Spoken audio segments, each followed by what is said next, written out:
E aí, primeira série, tudo bom, gente? Hoje a gente vai começar o capítulo 5, certo? Baixa Idade Média, que vai dar continuidade ao capítulo 3, que nós já iniciamos aí sobre a Idade Média, tá? Vou explicar para vocês porque que nós vamos trabalhar primeiro o capítulo 5 e não o capítulo 4. O capítulo 3 e 5 falam de um assunto que é um interligado com o outro, que é o período no qual o Ocidente medieval se desenvolve e, ao mesmo tempo, as relações feudais elas começam a se modificar, tá? Já o capítulo 4, que vai falar sobre a civilização bizantina e a civilização islâmica, né, é um conteúdo que vai ficar depois que nós terminarmos a civilização do Ocidente medieval, tá? Vamos estudar primeiro os capítulos que têm continuidade e ligação uns com os outros, e na próxima semana a gente vai trabalhar aí com vocês, né, o capítulo 4 e o capítulo 5, tendo em vista que esse, né, o capítulo 6, tendo em vista que esse é o capítulo que se relaciona com o capítulo 6, tá certo? Vamos lá. Nós vimos até então, né, que a civilização do Ocidente medieval ela vai se formar a partir da desintegração do Império Romano, né, da constituição dos reinos germânicos, da formação do Império Franco, que é o que mais vai se destacar em relação a eles, porque vai ser o primeiro a se converter ao cristianismo e ajudar a converter os outros povos da Gália e do Ocidente, né, com a importância de Clovis, depois com Pepino, que vai doar parte do território de São Pedro, né, à Igreja Católica, que vai promover a Igreja como a principal instituição da Europa a partir de então, tá? Através do controle temporal e espiritual, né, da sociedade europeia do Ocidente medieval. E vimos também que a partir do Pepino vai ser instaurado a vassalagem carolíngia, né? Vassalagem carolíngia, que era algo que fazia parte, né, da cultura germânica, né, que era o comitatus, que era o juramento de armas entre o guerreiro e o seu líder, né, que era premiada aí com uma terra, com título de nobreza e com todos os encargos que ela possui, relacionando aí um vínculo entre aquele que doa a terra, né, e aquele que a recebe, o guerreiro e seu líder. E o Pepino ele vai instaurar, né, a vassalagem como uma política de Estado. E para melhor administrar o Império Franco, ele vai fragmentar, né, o poder, né, através de uma hierarquia de dependência que vai do rei até, né, os vassalos, né. O vassalo direto chamava-se vassalus domitis, que fazia homenagem, né, e jurava fidelidade ao rei, a prestação de serviços, né, militares, políticos, e a necessidade que o rei tivesse, né. E os próprios vassalos vão começar a eles mesmos a fazer homenagem com outros nobres. E assim vai se desencadear, né, as relações vassálicas que culminavam com a doação de uma terra, né, um senhorio, né, e que nessa terra o próprio vassalo se tornava senhor, né. E essa relação de dependência entre eles foi ficando cada vez mais forte, e quando era necessitado eles não procuravam um rei. O rei foi se distanciando, né, e o poder político central foi se enfraquecendo. Quando o Império Franco começa a entrar em decadência e a se desmembrar através do Tratado de Verdun, né, após a morte do Carlos Magno, que vai ser dividida entre os seus netos, tá? A Europa vai começar a sofrer novamente uma onda de invasões, e essas invasões de vikings, de húngaros, né, de islamitas, né, vai contribuir aí, né, para o esfacelamento ainda maior do poder político, né, dando origem, né, àquilo que nós já falamos para vocês, que é a feudalidade, os laços de feudalidade, né, quando se refere à questão jurídica, ou a sociedade feudal, como bem coloca o Mark Bloch, né, dividida em ordens, né, aqueles que oram, aqueles que oram, né, que é o clero, o regular e o secular, né, os monges, né, as ordens monásticas e a hierarquia da igreja que vai do papa até o padre, o abade, né, e a segunda ordem, que é aqueles que batalham, né, a nobreza, né, tanto a senhora, né, suzerano e vassalo, né, como também a nobreza cavaleiresca, né, e também aqueles que trabalham, né, os servos, aqueles que trabalham na gleba, né, que trabalham dentro do senhorio para sustentar tanto as relações econômicas do feudalismo, como também as suas relações de dependência e jurídicas, certo? E nós vamos mostrar como essa sociedade ela vai se modificar. A partir do século XI vai haver uma relação maior entre o campo e a cidade, né? As pessoas têm uma ideia que as cidades elas deixaram de existir, né? Mas o Jacques Le Goff coloca, né, um dos maiores historiadores, inclusive o texto do livro de vocês, vai falar aí sobre o amor às cidades, que é um dos livros que eu tenho em casa, né, de cabeceira, diga-se de passagem. O Jacques Le Goff vai dizer que a partir do século XI, né, a cidade ela adquire uma nova função social. E essa função está ligada às relações econômicas, né, como é que eu posso dizer, ao despertar da atividade econômica e comercial, né, que tinha sido, né, de certa forma, tornada-se ocasional. As feiras vão começar a trocar o excedente de produção que vai existir a partir do campo, com as transformações econômicas decorrentes deste, né? Como, por exemplo, a descoberta de novos instrumentos de produção, né, como a charrua, como o arado de ferro, que vai ajudar a plantar as valas em mais proporções, né? O moinho, que vai esmigalhar a semente e fazer com que os animais se alimentem melhor e a população também, né? E todo esse conjunto de transformações vão ajudar também na ampliação das áreas de cultivo, né? O terraceamento vai ser aprendido, né, pela sociedade europeia aos poucos, né? A rotação de culturas vai contribuir para que os horizontes de solo pudessem descansar, certo? Para quem não sabe o que é rotação de culturas, né? Eu reparto aí o solo em 4 partes, em 2 ou 3 eu cultivo e 1 eu deixo descansar. E 3 meses depois eu faço um outro rodízio. Tipo, eu planto feijão e arroz, né? E crio galinha. 3 meses depois eu não crio mais galinha, planto arroz, feijão e batata. E assim eu vou, né, de certa forma fazendo um rodízio das culturas, né, uma rotação das culturas, para que a terra possa produzir mais e com melhor qualidade e o solo continuar fértil. Então, foi-se produzido um excedente, né, e esse excedente ele passou a ser trocado nas feiras, né, tanto pelos servos como a mando dos senhores. E vai acontecer um fenômeno onde a atividade econômica ela vai voltar a florescer internamente na Europa, né, aquilo que o Jorge Duby vai chamar inclusive de o feudo-renda, tá?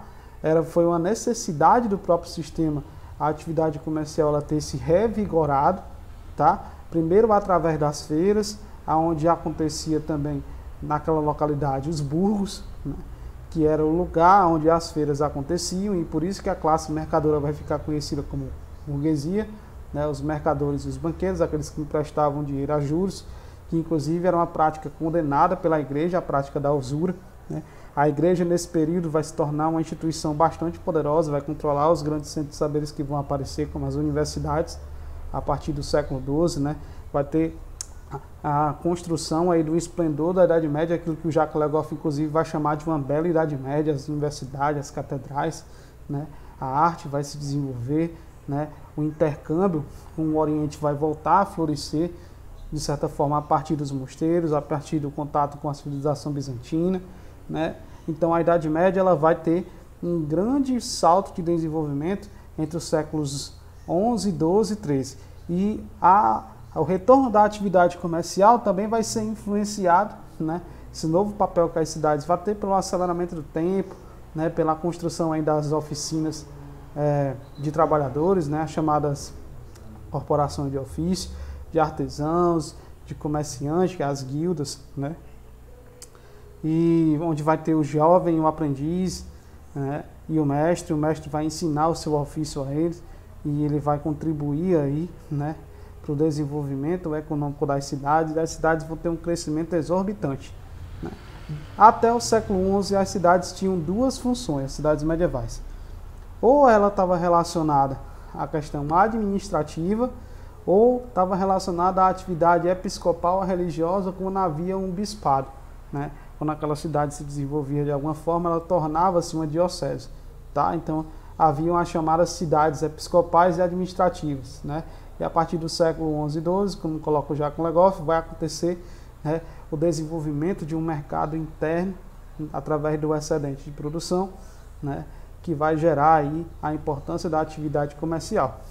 E essa atividade comercial vai se desenvolver principalmente na tentativa da Igreja Católica, né, de acabar com os problemas sociais e populacionais que a Europa vivia, né. E nesse intermédio ela vai promover aquilo que nós conhecemos na historiografia como cruzadas, né, que eram expedições de cunho religioso que tinham como objetivo libertar a Terra Santa e lutar contra os infiéis, os hereges, né. E nesse sentido, quem eram os hereges? Os muçulmanos, libertar os lugares sagrados do cristianismo, né. E havia outros objetivos junto com o objetivo religioso. Vai ser criada as ordens militares, né, aí com a Ordem dos Templários, né, dos Cavaleiros do Templo. Inclusive tem a série na Netflix, já está na 2ª temporada, assista, que é muito bom para entender esse conteúdo, tá? Outra série importante para entender esse conteúdo é a série Vikings, que vai contar um pouco aí do período medieval no norte da Europa, né? É importante destacar isso também, certo? Porém, né, as cidades elas vão ter um crescimento vertiginoso nesse contexto, devido, né, também às cruzadas reativarem, né, o comércio que havia sido fechado pelos turcos e pelos árabes, né, da rota do Mediterrâneo, né, e que, de certa forma, as cruzadas vai voltar a florescer um intercâmbio comercial entre o Oriente e o Ocidente, abrindo as antigas rotas comerciais que haviam sido fechadas, certo? Esse é o único objetivo real que as cruzadas vão alcançar, né? As cruzadas vão ser em número de 8, a primeira vai ser conhecida como a Cruzada de Pedro Eremita, no qual vai ser conhecida como a Cruzada dos Mendigos, certo? Onde a Igreja Católica mandou crianças, mulheres, né, pessoas que estavam doentes, né, aí como é que eu posso dizer, com hanseníase, né, com lepra, para tentar acabar com os problemas que a Europa vivia, né. As cruzadas vão ajudar, né, de certa forma, a reabrir as antigas rotas comerciais, né, e as chamadas ligas de comércio, a Liga Hanseática, a Liga Teutônica, a Liga de Flandres, né. O comércio ele vai voltar a se reavivar também, não apenas de dentro para fora, mas de fora para dentro. Só que uma coisa muito catastrófica vai contribuir para que esse desenvolvimento ele seja freado, certo? Primeiro, é uma seca que a partir do século XIV vai assolar a Europa, né? Mudanças climáticas repentinas, vai acabar com plantações, destruir lavouras, né? E vai contribuir aí para que a Europa passasse certas necessidades, né? Fome, escassez, né? E tudo isso vai ser agravado ainda mais, né, a partir da primeira metade do século XV, né? Não, do século XIV, certo? Mais ou menos entre 1343, mais ou menos, quando vai acontecer a peste negra. A peste negra vai ser trazida, né, da Ásia, né, através dessas trocas comerciais, provavelmente da China, né, por ironia do destino, e que ela passa a ser transmitida no Ocidente, principalmente pela, como é que eu posso dizer, as bactérias encontradas no piolho do rato, o famoso bacilo de bulbo, tá? E a doença toma proporções tão grandes que 1/3 da população europeia vai morrer na época, né? Jacques Legoff estima, inclusive, que metade da população de Paris faleceu devido à peste. E ela vai se proliferar principalmente pelas péssimas condições sanitárias de higiene que vivia a Europa nesse contexto, né? As pessoas não tinham o hábito de fazer a sua higiene pessoal, de tomar banho, né, de se assear. Para você fazer isso era bastante difícil, você tinha que caminhar léguas e léguas porque não havia água encanada. Se você não morasse perto do rio, você ficava bastante tempo sem ter a sua higiene pessoal, né, de certa forma valorizada. E isso contribuiu para disseminar rapidamente a doença naquele contingente de pessoas vivendo em condições sanitárias subhumanas, né? A doença também vai se agravar devido a ela deixar apenas de ser transmitida pela bactéria do piolho do rato e depois passar a ser uma doença, né, de certa forma, assumir uma outra característica de ser uma doença pulmonar, né? Uma das variações do que vai ter a peste negra. Os corpos eram queimados, as pessoas se isolavam de cidade em cidade, né, deixando suprimentos, né? Foi realmente uma lástima. Mas quem sobreviveu a esse duro impacto, né, teve a chance, de certa forma, de barganhar pelos postos de trabalho que surgiram, né, que não foram poucos, né?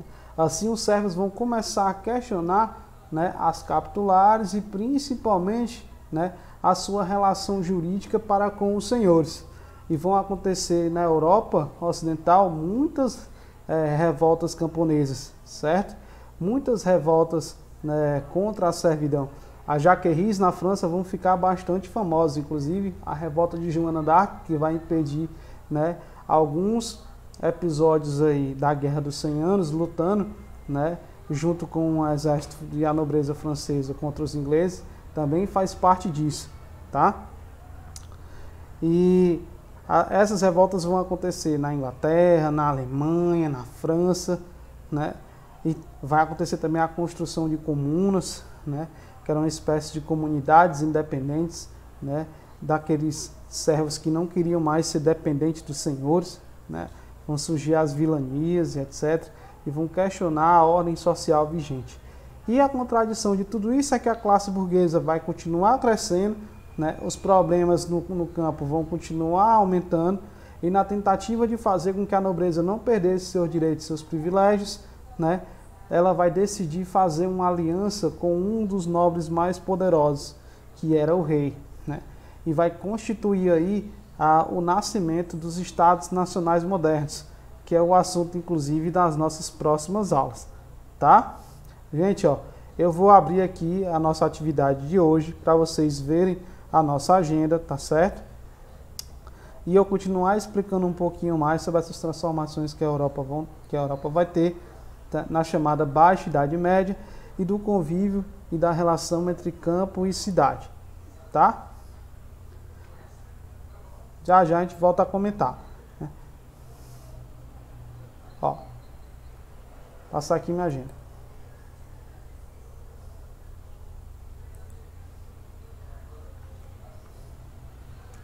Vocês vão assistir a página 624, né? E que é um QR Code sobre feudalismo e Idade Média, muito importante nesse contexto, tá certo? Não deixem de responder aí as atividades do capítulo, tá bom? Não deixe de ver esse QR Code porque é importantíssimo, né? Vale ressaltar que a gente não pode confundir a Baixa Idade Média com o fim do feudalismo. Na verdade, é quando o feudalismo realmente vai se desenvolver, tá? No século XIV e XV, né, vão ser os chamados tempos difíceis, que eu estava explicando para vocês nesse momento, aonde o crescimento da Europa vai ser refreado devido à fome, à peste e à guerra, tá? E vocês vão responder também a questão 1, os exercícios resolvidos da página 630, que é uma atividade muito boa do Jacques Legoff, certo? E as questões 2 e 3 do DH das 631 e 632. Vou abrir aqui meu livro digital para a gente dar continuidade. Ó, já falei das cruzadas, né?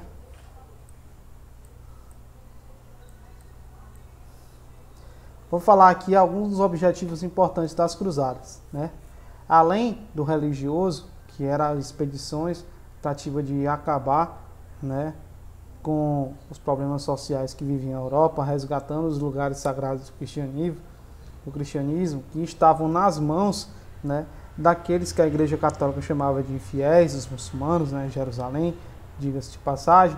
Um dos objetivos do papado era unificar novamente o cristianismo, que foi separado com o cisma do Oriente, com a divisão da Igreja Católica Ortodoxa grega e a Igreja Católica Apostólica Romana, que vai acontecer no início aí, né, do Império Bizantino, devido ao questionamento, né, de dogmas religiosos, como o monofisismo, né, que os bizantinos acreditavam que Cristo, né, tinha apenas uma natureza divina e não humana, né. Outra heresia que foi questionada pela Igreja nesse sentido era o arianismo, que acreditava que Cristo era apenas humano e não Deus, né? Então o monofisismo vai ser tratado pela Igreja Católica como uma heresia, né? A Igreja Católica Ortodoxa vai se separar, né, da Igreja Romana, e o catolicismo vai ter, de certa forma, duas sedes, né? Uma em Roma, e tendo aí seu principal líder o Papa, né? E uma em Constantinopla, com o seu principal líder, aí o Basileu, que escolhia a principal autoridade da Igreja do Oriente, que era, né, o patriarca, tá? Então o Papa queria unificar novamente o cristianismo a partir das cruzadas, apoiar inclusive os bizantinos na luta contra os muçulmanos, né, que solapavam aí, né, as suas fronteiras, certo? Outro objetivo importante era acabar com os problemas sociais da Europa na conquista de novas terras, né? Abrindo as rotas comerciais e adquirindo novas terras, né, os problemas de alimentação, os problemas sociais poderiam ser resolvidos, né? Porém, o único objetivo que as cruzadas vão alcançar é o comercial que eu expliquei para vocês. E ele vai ser, de certa forma, como é que eu posso dizer assim, interrompido, né, devido à fome que vai ser gerada pelas mudanças climáticas e pela seca que vai assolar a Europa Ocidental, né? O agravamento dessa crise vai ser ainda maior com a disseminação da peste negra, que dizimou 1/3 da população europeia, tá? Que passa a ser algo mais grave ainda através de uma doença pulmonar. E as revoltas camponesas vão estourar devido ao poder de barganha que os servos vão ter, né, após sobreviverem a uma catástrofe de tamanhas proporções que foi a peste negra, né? E uma das coisas que vai contribuir para isso, né, é a constituição e a formação dos Estados nacionais modernos, né? E uma das coisas que vai contribuir para isso também, além de na Península Ibérica acontecer a Guerra de Reconquista, que é uma derivação da luta das Cruzadas, que lá vai acontecer desde o século 8 e 9, né, para libertar as terras dos muçulmanos, tendo em vista que a expansão árabe ou muçulmana ela vai até, né, a Península Ibérica, e a Guerra de Reconquista ela vai se iniciar inclusive muito mais cedo que as Cruzadas, tá? E um dos elementos importantes que vai contribuir à Guerra de Reconquista é o primeiro Estado-nação a surgir, né, através da unificação precoce, né, do Condado Portucalense, que depois se transforma, né, no Reino de Portugal, tá? É importante destacar isso também. Todas essas transformações que estavam acontecendo, né, na Europa Ocidental vão contribuir também para a formação dos Estados-nações de um outro modo, através da famosa Guerra dos 100 Anos, né, que vai envolver a Inglaterra, vai envolver a França, né, que de início era apenas uma crise de sucessão ao trono, né, aonde o rei da França morre e seu parente mais próximo pela linhagem é o rei da Inglaterra, que exigia as duas coroas, né. Vale ressaltar que a Guerra dos 100 Anos vai durar bem mais que 100 anos, mas ela não vai acontecer de forma ininterrupta, pelo contrário, vão acontecer ciclos dentro da guerra, onde ora a Inglaterra vai dominar, ora a França também vai dominar, né? Vai acontecer a famosa batalha, né, de Joana d'Arc, né? Revolta de Joana d'Arc, né, no qual vai ajudar a expulsar os ingleses com o apoio da nobreza, que inclusive vai trair, né, os camponeses depois, e não vão libertá-los da sua servidão e etc, né? O que é que acontece? O feudalismo ele estava praticamente moribundo com as suas relações sociais. Porém, a relação do homem com a terra não vai deixar de existir, né? A aliança entre a nobreza e o rei vai possibilitar que as relações jurídicas permanecessem, os direitos de propriedade permanecessem e os privilégios daqueles que eram donos das terras e as suas relações jurídicas, pelo menos no que toca à tradição, permanecesse, né? É por isso que a Idade Média não termina no século XV, XVI. Ela vai permanecer nas suas residualidades por mais tempo, né? Existem elementos que ajudam a modificá-la, mas permanências vão dar continuidade aí, fazendo uma dialética de transformações, né, e manutenção de estruturas, tá?